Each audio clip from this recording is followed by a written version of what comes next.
meeting to order. Jen, would you take roll, please? Commissioner Corbin? Here. Commissioner Walter? Here.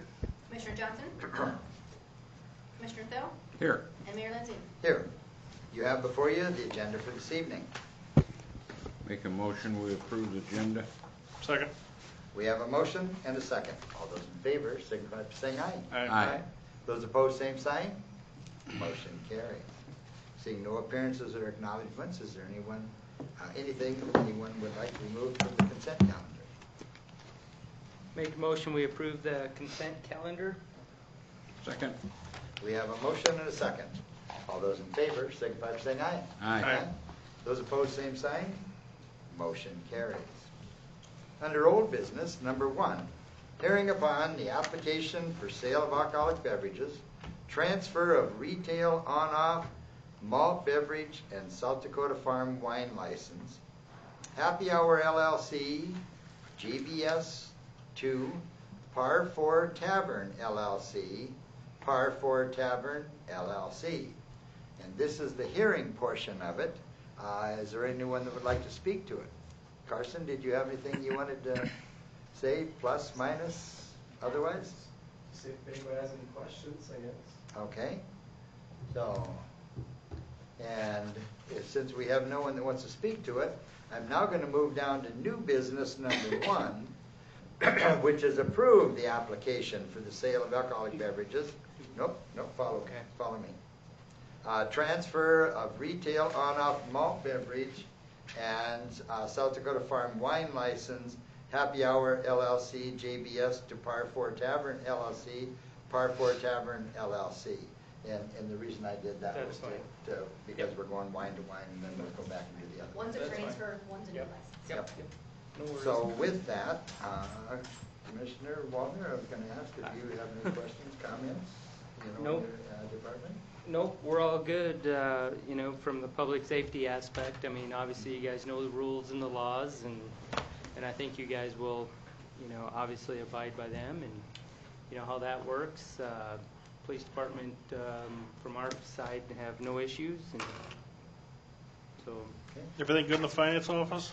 Everything's in order? Yep.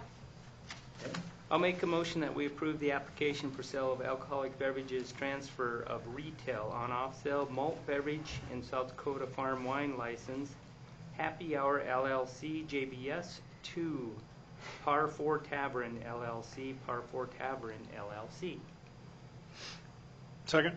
We have a motion and a second. All those in favor signify by saying aye. Aye. Those opposed, same sign. Motion carries. Now I'm going to go back to old business number 2. Hearing upon the application for sale of alcoholic beverages. Approval of a retail on-off sale wine and cider license. Par 4 Tavern LLC, Par 4 Tavern LLC. And so the reason I step back on this is because this part right here is the hearing portion. If anyone in the audience and that has any comments on it. And if there aren't any comments on that to be made, then I'm going to move right into new business number 2, which is approve the application for the sale of alcoholic beverages, retail, on-off sale, wine and cider license, Par 4 Tavern LLC, Par 4 Tavern LLC. And again, I'll ask if your department. Yep, basically this is, as mentioned earlier, this is a new license and not a transfer. And again, you know the rules of this particular license, and no issues here. Very good. Questions or comments from anyone else? So you're opening Adventureland back up? Yeah, right. So, Looking forward to seeing what you do with that. Obviously we like to see businesses downtown, and sounds like you might have some different. I haven't talked with you a whole lot or much at all about it, but I've heard some different things that you want to do with it, and we like it from the city side. Continue to generate that sales tax and vibrant downtown, and that's all part of it. I move to approve the application for sale of alcoholic beverage, transfer of retail, parentheses, on-off sale malt Beverage and self-good. Next one down. Next one down. Application for sale of alcohol beverage retail. Yes. On and off sale wine and cider license. Par 4 Tavern LLC, Par 4 Tavern LLC. Second. We have a motion and a second. All those in favor signify by saying aye. Aye. Those opposed, same sign. Motion carries. Thank you. Authorize the mayor to sign the professional services agreement and service order number 1, Banner Associates Incorporated, street improvements for water system improvement project. And on this one here, I'll ask Chad if he wants to address this one here first. Yes, I can. Thank you, Your Honor. First of all, I'll start by, we worked with, this is a companion agreement for the RD project. When I say that, I refer to it, there was an agreement already approved in December for the rural development portion of this project. Very similar in nature and structure as this one. That agreement didn't have a service order type concept like we have here. In other words, this has an agreement and then a service order. The service orders covers different types of work that are before us. In this case, it's the service order before us is for the street portion of the that's not going to be impacted by the water main improvement. There may be and will likely be a service orders in the future, for example, sanitary sewer, as we determine that, and hopefully that would be it. But that's how this agreement is structured, with a service order. The RD agreement used the EJCDC documents, Engineers Joint Council, Engineers Joint Contract Documents Committee. It's kind of a standard that rural development requires. They didn't opt to use the service order agreement. They wanted it all in one. So we're waiting on concurrence on that agreement. That's been affected somewhat by the government shutdown for them to give that concurrence. It usually happens 30 days after we provide it to them. So this is for 56 blocks for this project. We worked with Commissioner Corbin, Utilities Director Lawrence, and then several others during different parts of the development of this agreement, and of course Banner Associates as well. But all or most of this effort included in here was already developed and incorporated into the preliminary engineering report that was completed in the August timeframe, August-September timeframe. So that's one of the main things I wanted to say is this is a companion agreement to the rural development agreement. The scope is split, so to speak. The rural development agreement, of course, has a water tower component, but it also has a street component. And Chad, only the street. I'm going to ask you to be a little more specific in that on the street portion of it, which amounts to 13 feet of the street, just so that people at home understand that the water component only covers 13 foot of blacktop in the street, not the entire street. And that's what this other portion will address, is if we needed to go curb to curb. Correct. I just want to make sure that people at home, see the difference. Yep, that's good. And that was 13 feet, maybe it's even 13 and a half. 13 and a half, 13 and a half. it is. 13 and a half. Yes. Yes, and so that indeed covers that above the water main, centered above the water main. And in many cases, there may be water main being installed in the boulevard, in which case it just covers that 13 and a half feet above that, generally speaking. And so, in other words, if you'd have a water main that's being installed in the boulevard and you wanted to do the street adjacent there too, it would be much more percentage on that particular street would be covered under the street portion. Does that make sense? Yes. So, and I'm sure we'll have more questions, so I just want to hit a couple high points here. I'm sorry. Or if we didn't have to do that street. then we Exactly, could leave it, precisely. Then we leave it. and Precisely. we That's could use that funds for a different street. That's precisely Or if the correct. street were in bad shape, we could move the water main out of the boulevard into Out the of it street. Yeah. Sometimes and these are parts of many of these discussions that we're having in the scoping phase as well, that has been ongoing and will continue. Can I ask one more then? Is that common standard then, is to keep it under the street? We'd rather have it under the street because then we're tearing up the street rather than somebody's boulevard? or doesn't really matter? I'm just trying to wonder what the standard is going I forward. think if I had my druthers, it would be in the street, because then when it's in the boulevard, it's not in the middle, and then, yeah, people think you're tearing up their yards, which you are, but it's the right of way. Right. Dennis, any additional thoughts to that? Do you want to come up with a table? We didn't invite you earlier, but we should have brought you Yeah, up I was there. going to get to that. That's Jen's Yeah. fault. Dennis, Sorry. That's all right, that's all right, that's all right. our preference at the table, the meetings are totally recorded front and back. Sure. And the microphone there allows people at home to more clearly understand what's being said. Sure.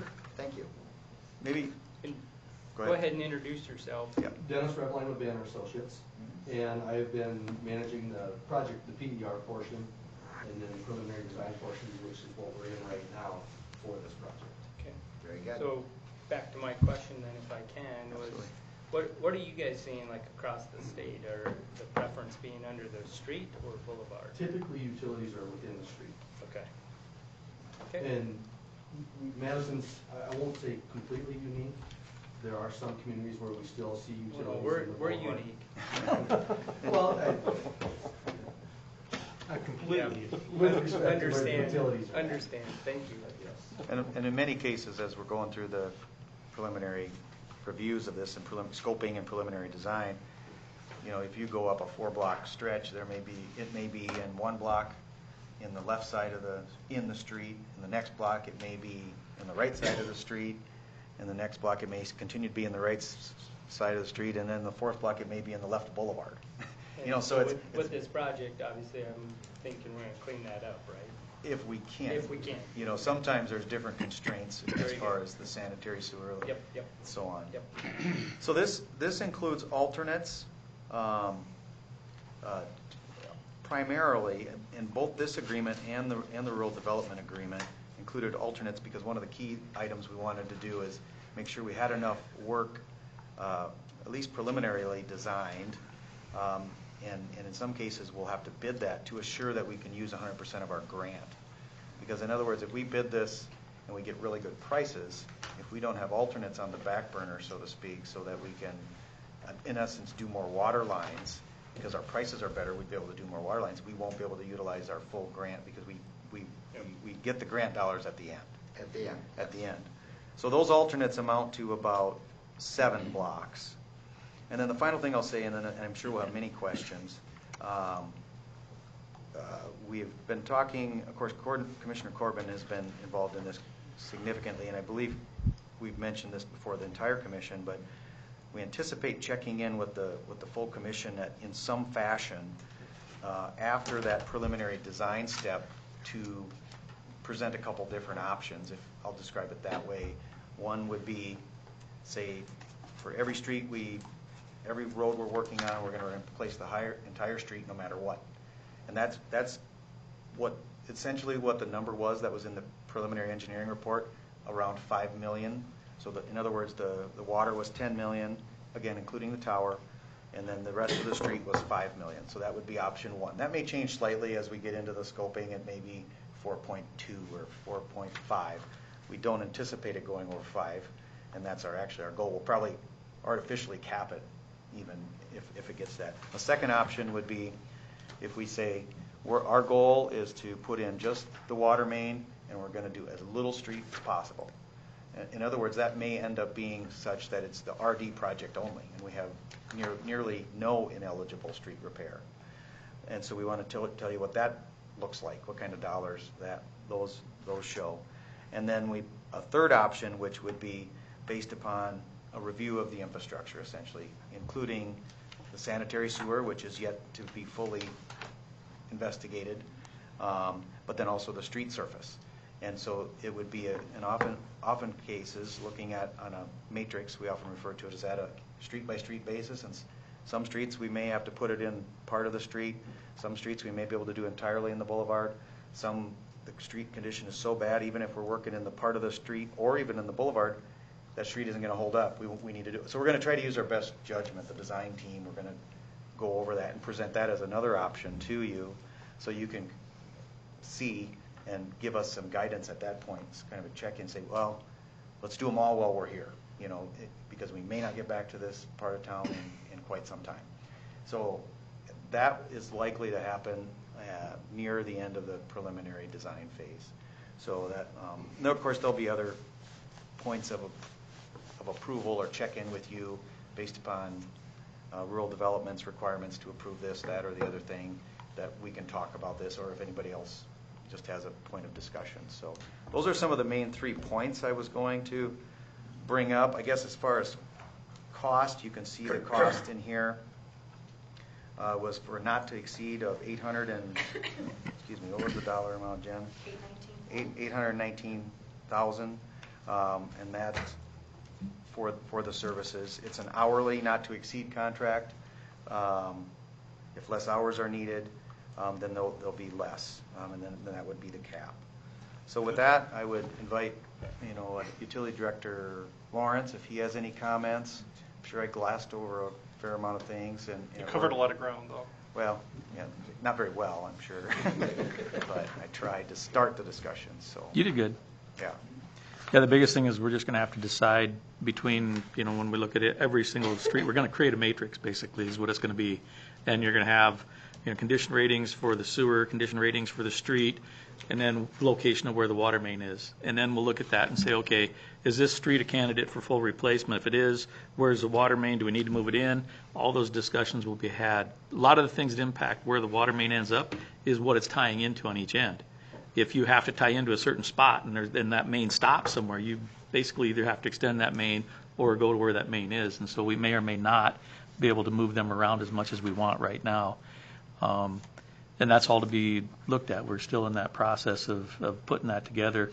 The biggest unknown right at the moment is the sewer. And we had some areas that we could not get to. And once we get a little bit better idea of what that looks like, we'll be in with another service order to talk about sewers and sewer design and that type of stuff when we get a little closer to knowing what we've got. But we're had several areas in town. I think there were 7 streets, if I remember the number right, where the camera couldn't get through.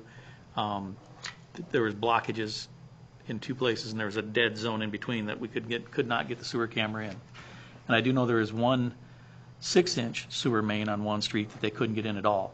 And we have absolutely no idea what that one whole block looks like. So we've got some unknowns that we have to get figured out between now and the time that we come back to you with some answers, or at least what we provide is, our best case scenario for the answers.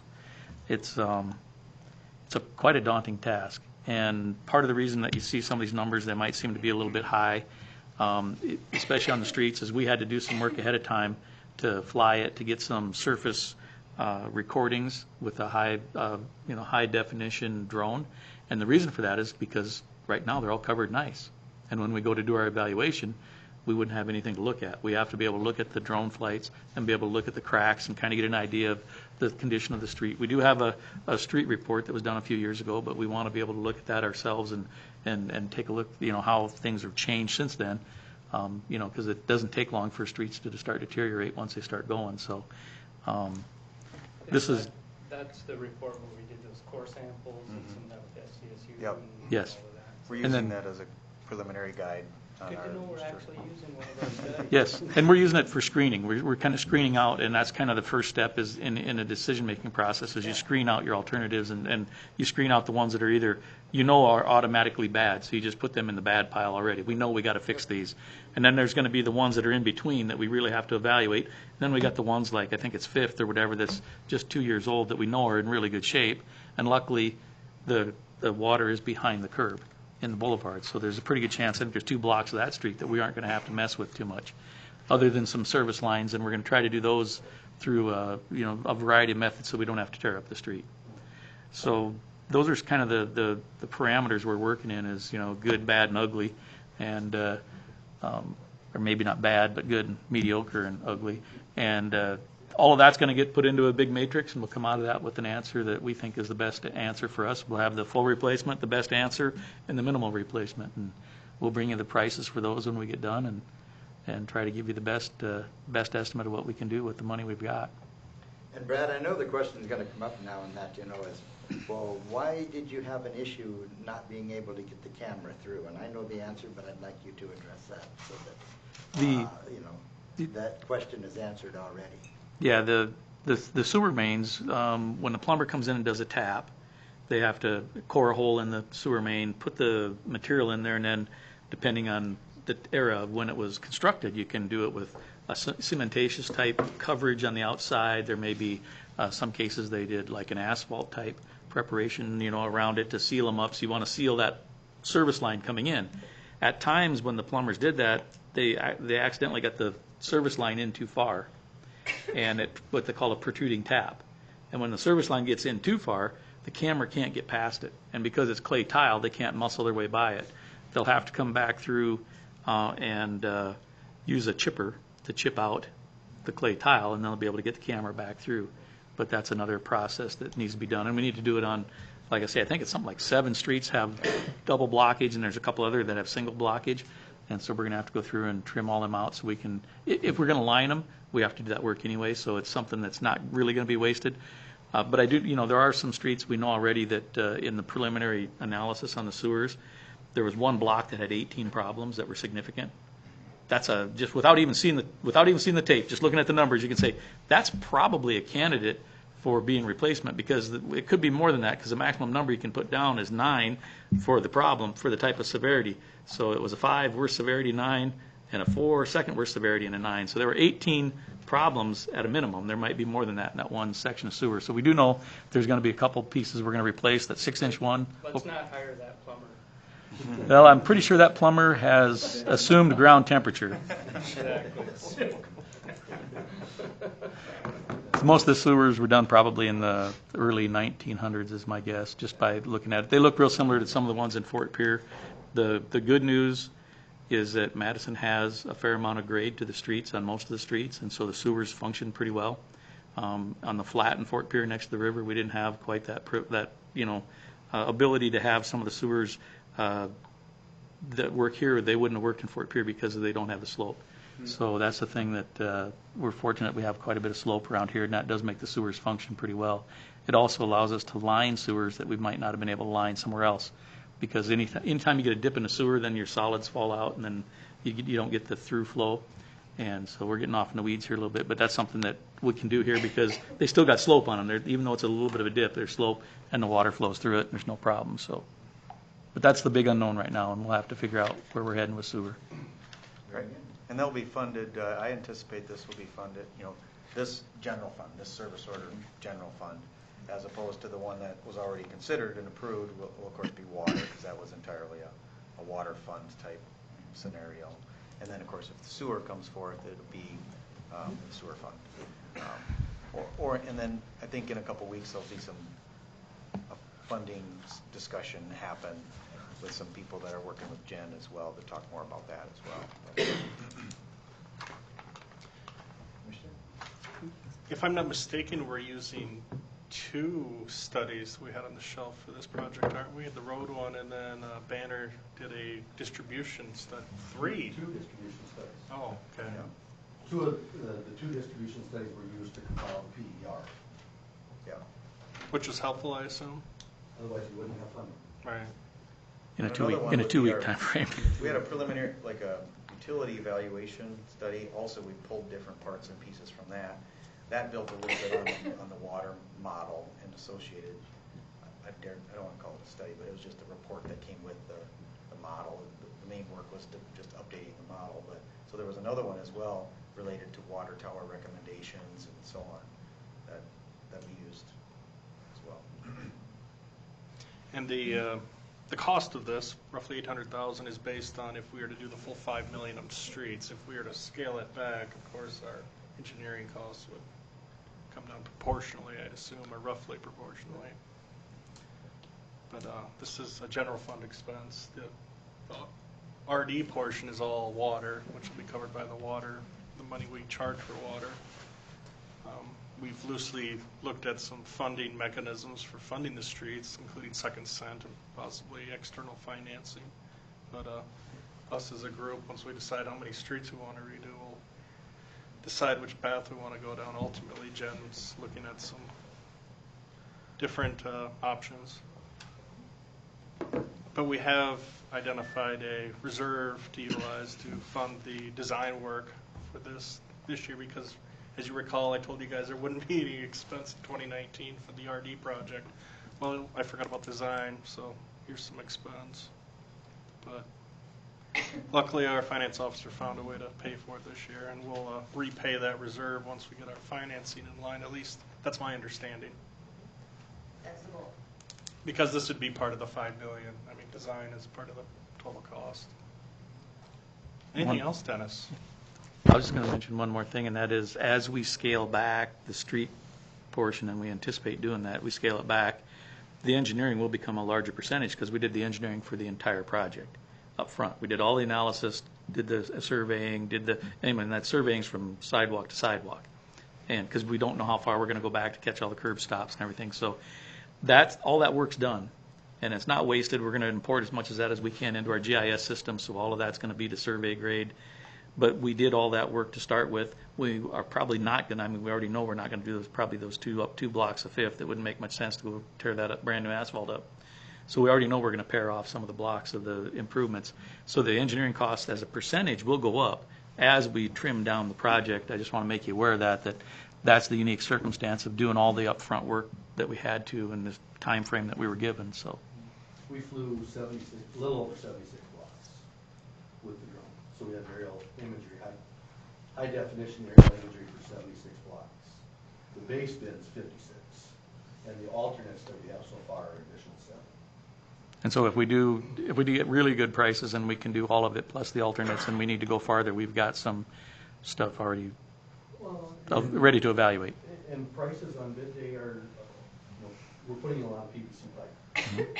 And I've seen large projects with footage is not much different than this, where PVC pipe can drop a few dollars, if it's $5 a foot. Even that has a huge impact on the bid day price of the project. And right now, I can tell you the PVC pipe is Going down. Yep. We do anticipate, one point of clarification, I think, on what Brad was saying too. I mentioned we're going to check in back with you after the preliminary design and get some guidance, feedback, if you will, on what streets to continue down. I don't know that we won't have a full final design. We'll have done almost entirely the preliminary design on almost all the blocks. So then, so we won't expend all of our engineering dollars on all those blocks. I mean, it would be the preliminary design component. But the other thing I was going to mention too is, as just a little bit of an update for the project, we anticipate at this point in time having three different construction contracts for the pipe and the pipe/street. And then, of course, the tower, so that'd be a fourth contract. And the work per RD's requirements was to be done in 2019, 2020, and 2021. Well, to move the discussion a little bit about schedule, just by nature of the time it takes to put these projects together. These are big projects. We're not very optimistic that we'll get much work done in 2019. So that's probably going to mean 2020 and 2021. However, I believe, I think we got to communicate this amongst the team, once RD's back, rural development's back, that we almost certainly will ask for a request for an extension to do work into 2023, because it's just too much work to try to do in 2 years. We were hoping to get a good half a year in 2019, but it's not looking like that with the review timelines that RD has and such like that. It's not And the looking like government shutdown. that didn't help. It That didn't help. did not help at all, because not only did it put them a month behind, now they've got 2 months of material to catch up, and we aren't guaranteed in that they'll be working on it after February 15th or whatever that date is. So there's a lot of uncertainties there in that, but I'm in total agreement with you that that this project could stretch into another year. Yeah. I tried to call her That's today. okay. I tried to get started on the 3 weeks that we have potentially. So I've been encouraging them to look at replacing as much street in this project as we can, because going forward, when we do our larger annual lateral projects, I just don't see a window where we could come back into these neighborhoods and do it. And while we're interrupting the neighborhoods, tearing up yards or streets to replace the water main, I think it just makes the most sense to do it all while you're there. But we'll see what we get. Well, and one of the things we have to be aware of is if we have, let's just for argument's sake, say we have 30 feet of asphalt and we take up 13.5 feet for the water main, that doesn't leave a lot left where Left over to the replace. contractor is Right. running, loaded tandem trucks and wheel loaders, and not only that, there may be, 6 water services or 8 water services that if they open cut those, by the time you get done, you don't end up with a lot of sea surface that's of good quality when we get done. Construction itself is hard on the street. And that's a big reason why we assumed full replacement on most all of these streets from the beginning, to give both a worst-case scenario, but a most likely scenario, that we would have what's left over, how Dennis described it, and that may not be something we want to do. And we've been moving in that direction a little bit more, even on our local projects, trying to replace the entire street is more so now as well. So. When I was talking to Gary Gagnon about the project, he said he doesn't care as long as he gets a new street, so. Is this something that the engineering department here at the present time can step in and help and try to keep costs down a little bit so taxpayers aren't being gouged twice? Absolutely. I mean, I would say what we're doing at this stage with this size of a project, we're doing project management, essentially. That's common.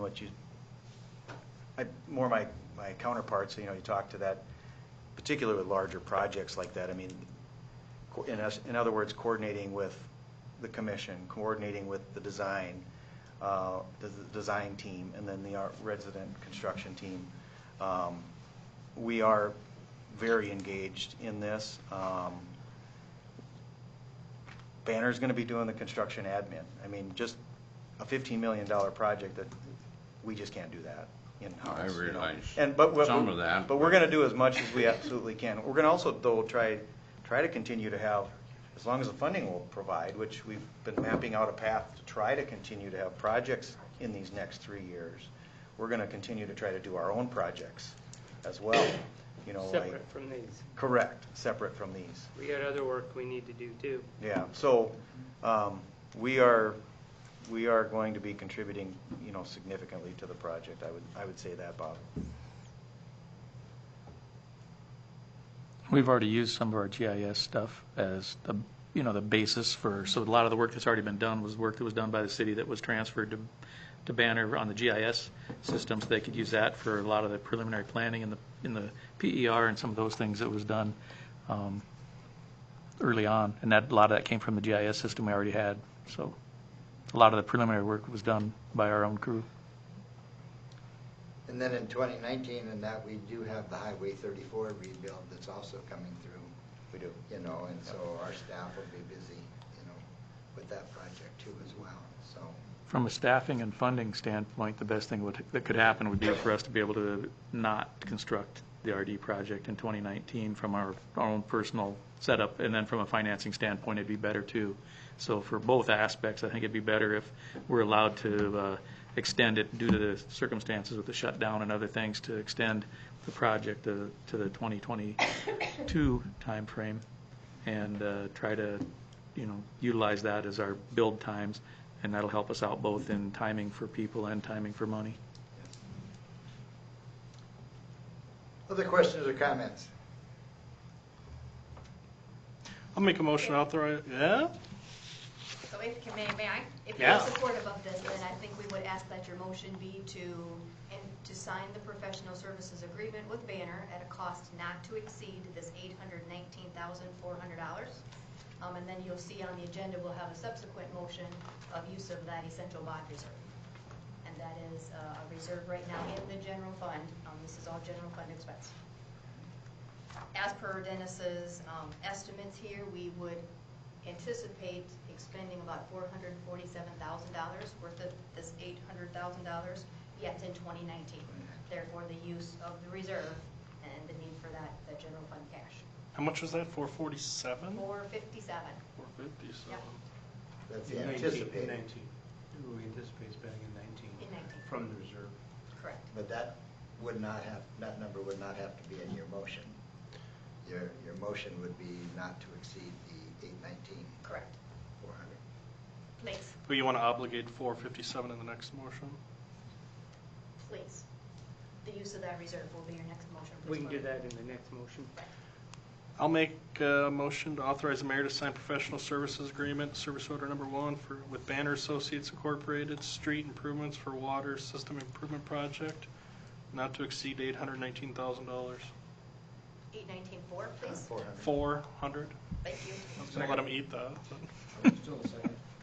We have a motion and a second. All those in favor, signify by saying aye. Aye. Those opposed, same sign. Motion carries. Number 4, authorize the use of general fund essential bond reserve, street improvements for water system improvement project. Jen, would you want to address this? I can. As we talked at length about ways to finance this project, we dug into our list of reserves, and in the general fund, there is a reserve that has been hanging out there for a while called the Essential Bond Reserve. For instances, in my opinion, of things like this that have come up that were not budgeted for, integral part of this project, very necessary, so we agreed that there would be a good use of that reserve. The current balance of that is $457. And I anticipate we'll refill this reserve when we're done, Correct. once Thank we you. get our financing lined up. And then down the road, I'm hoping we could utilize this reserve to potentially cash flow future infrastructure projects if we have unforeseen expenses, and just keep that in mind for its future purpose, at least if you buy into what I'm thinking. So I'll make a motion to authorize the use of general fund essential bond reserve street improvement for water system improvement projects in the amount of $457,000. Second. Here we have a motion and a second. All those in favor, signify by saying aye. Aye. Those opposed, same sign. Motion carries. Number 5, authorize the mayor to sign the agreement, J&M Construction, Sidewalk Improvement 2019. Okay? Thanks, Dennis. Thanks. Thanks, Dennis. Chad, would you want to address this, please? Yes, thank you. Included in your agenda packet is agreement, pages 1 through 8 for the sidewalk project, 2019-2 sidewalk improvement project. And what this is we have not bid this project. We've approached our contractor from last year, who was J&M Construction, who is Jack Poncelet is the owner of that. He did the work for us last year. He has agreed to do the work this year at the same prices as last year. State law allows for you the option to do that if it's, of course, has to be agreeable by the contractor. And so he's agreed to that. That's how this contract was structured. I did circulate a document called a bid tabulation form, which tabulates the costs. It applies last year's unit prices times this year's number of units, and then that comes up with the cost. The cost is estimated to be $142,059.35. And so I would recommend that we pursue this agreement with Mr. Poncelet. I have been working some with our city attorney already. Mr. Poncelet would have to provide a performance and a payment bond for state laws. We have drafts of those in hand and poised if you would be so inclined to approve this. Also, the insurance certificate. We're reviewing the insurance certificate. We'll make sure that is compliant with the specs and standards from last year's project as well. So I think this is a good deal. We're getting, we want to be subject to bidding and price increases that you typically see on an annual bid process. So, and we were satisfied. I was satisfied with Mr. Poncelet's work too. And this is also something that we have done in the past as well, so this is not new. Yes, we've done this in Yes. 2010. We've done this in 2014, and we did this in 2016. So, How many years can you do this at a time? Just one. Or Just one. yeah, the original plus one. Original one and then And one other time. plus one. Yeah. Yes. As long as it's acted on, Yes. my reading is within 1 year of the bid or award, whichever the statute says, yeah. And the ones we've done in the past have been back to back. Mhm. So. Okay. Other questions or comments? I'll make a motion to authorize the mayor to sign the agreement with J&M Construction for the sidewalk improvement 2019. Second. We have a motion and a second. All those in favor signify by saying aye. Aye. Those opposed, same sign. Motion carries. Number 6, resolution number 2019-2, urge legislature not to restrict the ability of municipal electric utilities to annex service territory. And on this one, this here is dealing with the Senate Bill 66, which was supposed to have been heard this last week and has been put on hold, and that for the parties of either side to see if they can, work out an amicable agreement on service territories. So, anyone else want to step in and make a comment at this point? Up to this point, when the city of Madison's annexed property, it's been on the property owner's request when we've taken those over. And we've done a good job of having a community approach to our utilities, and we want to keep that going into the future. So this is something that's really important to us. It is very important to the city of Madison, and it also, there are approximately 35 municipal utilities in the state of South Dakota, and in fact, the majority, I think all but 3, are east of the Missouri River. There are only 3 that are on the west side of the Missouri River, 4, but they are very close to the Missouri River. So when you get to the western side of the state, there aren't any municipal electric utilities. So we are approximately number 4 in size. Somewhere close in there. We're either number 4 or number 5 in size, somewhere in that neighborhood of the 35. So that means the majority of them are considerably smaller than the city of Madison. So, questions or comments? I'll just echo what Corbin said. This is huge importance to our community and to the economic development, and a lot of our revenue that we generate comes from this, and this could slow it down. Well, and if I just might reiterate a little bit of what an attorney from Flanders said, is that, if you're restricting municipalities the ability to grow, and he used Flanders as an example because that's where he was from, that if you put in an additional housing area, and that is not a part of your utilities, you would still have to provide water, sewer, curb, gutter, all the other services except electricity. But if you had, once you've got that accomplished, you have citizens that live in that area that have the ability to, be on the commission and make the decisions as to how the money is spent, on the electrical upgrades and the electrical usage, even though it has no effect on their particular property because they're serviced by someone else. So he said, it makes it difficult for cities that have municipals to, really function within their city limits to the 100% capacity. It's a good point. When we, us as commissioners, when we have a rate increase, we shoulder that burden just as well as anyone else in the community, and I'd hate to see it any other way. So, I'll make a motion to approve resolution number 2019-02, urge legislature not to restrict the ability of municipal electric utilities to annex service territory. Second. we have a motion and a second. All those in favor, signify by saying aye. Aye. Those opposed, same sign. Motion carries. Do we have any public comment?